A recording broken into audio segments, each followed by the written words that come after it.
বাংলাদেশের সংসদ নিয়ে গুরুত্বপূর্ণ মন্তব্য করেছেন ঢাকা বিশ্ববিদ্যালয়ের আইন বিভাগের অধ্যাপক আসিফ নজরুল।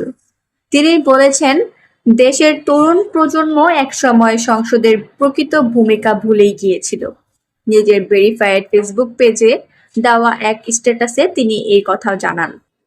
আসিফ নজরুল বলেন, তিনি যখন তার শিক্ষার্থীদের শেখাতেন যে সংসদের অন্যতম কাজ হলো সরকারের জবাবদিহিতা নিশ্চিত করা, তখন অনেক শিক্ষার্থীই অবাক হয়ে যেত, কারণ তারা আগে এমন সংসদ দেখেনি যেখানে কার্যকর আলোচনা বা জবাবদিহিতা রয়েছে।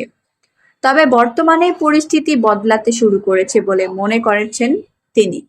সাম্প্রতিক সংসদে বিভিন্ন সংসদ সদস্যদের বক্তব্য, যেমন নাহিদ, আখতার, হাসনাত, জামায়াত নেতা শফিকুর রহমান এবং সরকারি দলের নওশাদ জামির শুনে শিক্ষার্থীরা এখন সংসদের কার্যক্রম সহজেই বুঝতে পারছেন।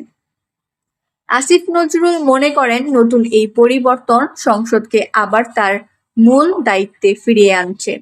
ভিডিওর শেষে তিনি আশাবাদ ব্যক্ত করে বলেন, দেশের মানুষ, বিশেষ করে তরুণরা যেন আর কখনো সংসদের প্রকৃত ভূমিকা ভুলে না যায় এবং ভবিষ্যতে সংসদ হবে ভালো আইন প্রণয়ন ও সরকারের জবাবদিহিতার একটি শক্তিশালী প্ল্যাটফর্ম।